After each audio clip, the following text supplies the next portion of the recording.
if I could erase all the stuff that happened outside of the studio, shot a cop, beat up the Hughes brothers, blah, blah, blah. I mean, Pac was viral before there was the internet. We were constantly talking about he went to a restaurant and wilded out. He shot somebody here and got away with it. He's a Black Panther child. And I love all that.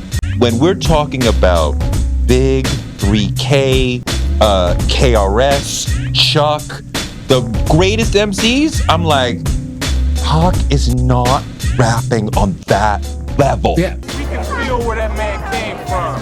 His suffering and his pain is the same suffering and pain we going through. I wish I had a chance to actually meet Tupac. His music meant a lot for our people. You know what time it is. Yeah, I know what time it is. Yo, throw y'all fingers up. And so here we go again, back with another one. Welcome to the Dark Times channel. And before I get started, make sure you guys go ahead and hit that like button for me. And if you're not new to the channel and you enjoy the content on this channel so far, make sure you go ahead and hit that subscribe button for me as well. And so let's go ahead and get into it. Recently, I came across a video on the Toure show. And for those of you who aren't familiar with Toure, he's probably one of the most highly, or if not the most publicized interviewers of our era. And he's done a lot of great interviews and a lot of great work over his career. And so what caught my attention about this particular show is that it was a show about hip-hop and the 50th anniversary of hip-hop. And I was curious. I was curious to see what was going to be said. And if you guys know anything about the interviewer Toure, Toure is not a foundational Black American, and that's okay. And so I was curious to see just exactly what he was going to say and what he had to say about hip-hop in general. And not to mention, he had probably two of my favorite former ESPN pugnates in Bomani Jones and Michael Smith. And some of you guys might be familiar with them from back in the day on ESPN. And so I was curious to see what everybody was going to have to say. And for the most part, the interview was pretty cool. Everybody had a lot of good input. But when the subject or the artist, the legendary artist Tupac Shakur came up, that's when things kind of went left. And the interviewer, Toure, he lost me.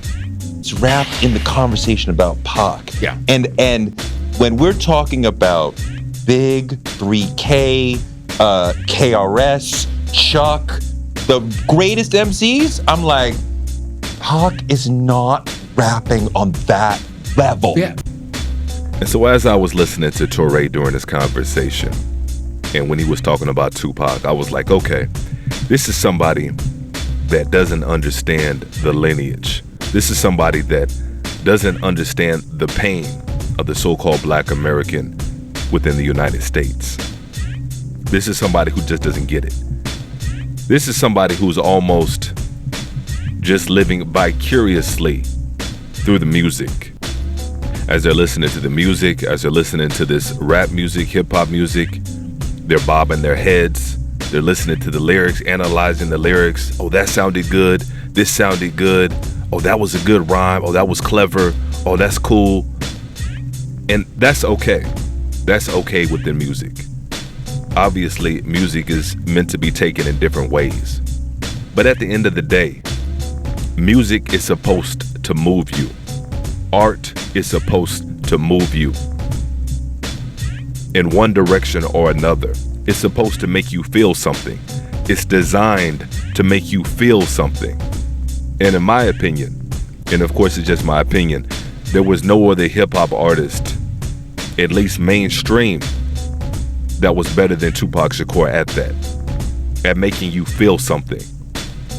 And then on top of that, having lyrics within his music, of course not all of the time, but I would say probably 99.9% of the time, his lyrics were going to be somewhat constructive, at least compared to now.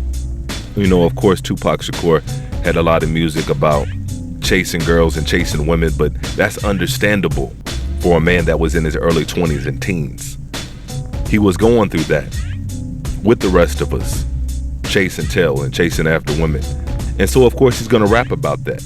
But at the same time, he was giving you Keep Your Head Up, Brenda's Got a Baby, All Eyes on Me, If I Die Tonight. And Bomani Smith and Michael Jones are going to check Touré on this, and I was glad that they were there to be able to check him on this. Because a lot of people would have let that slide, because they often do. They try to minimize Pac to just being a passionate rapper without any substance.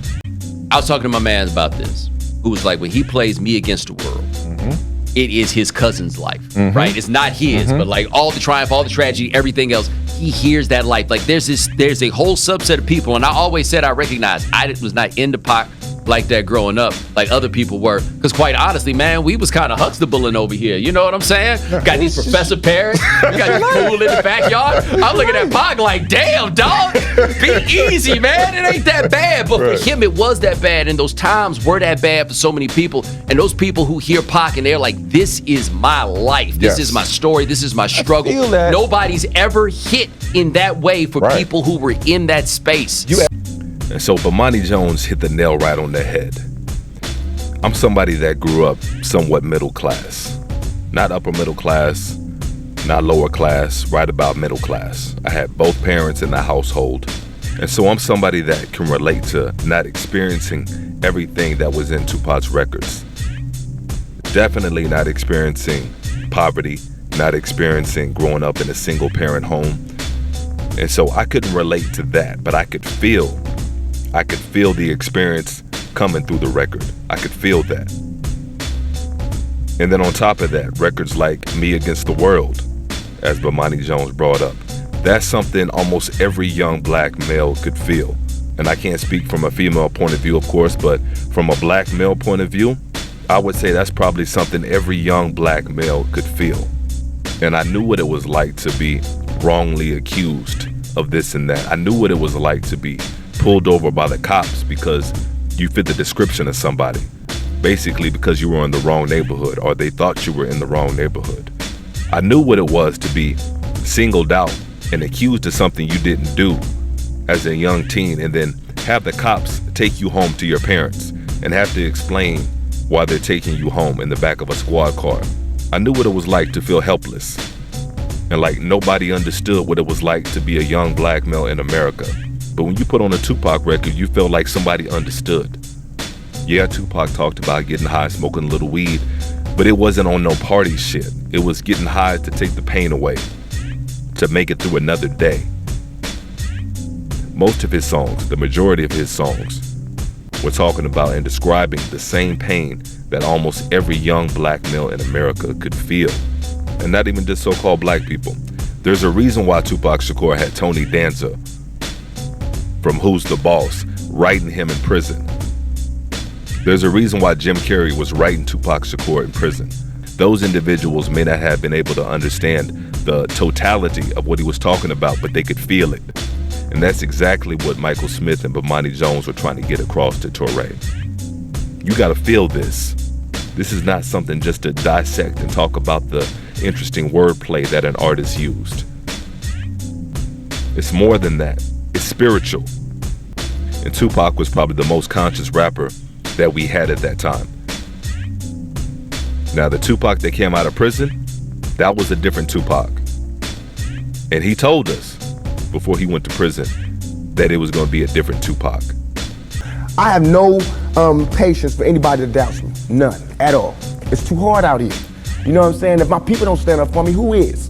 I understand these white folks looking at me like that because they don't know me. No, keep your head up, ain't no goddamn come up. I didn't do that for to be smiling in my face to say, oh, he's cool. I did that from my heart. So that if they do try to charge on me, my sisters could say he ain't out there. Now, if my sisters can't say that, you won't hear another keep your head up out my mouth. You understand me? And we fast forward to today, and everything's all about wordplay. How many clever rhymes can you put together? And there's no more substance. The soul is gone. The consciousness is gone. And so I thought that this interview was probably one of the best conversations on hip-hop that I heard in quite some time. Despite Touré's take on Tupac Shakur, it was actually a good form and a good overall discussion on hip-hop. And I definitely recommend checking it out. I'm going to go ahead and put the link in the description. But definitely let me know how you guys feel on this one, and I'll try to chime in the comment section as well. And as usual, peace and chaos.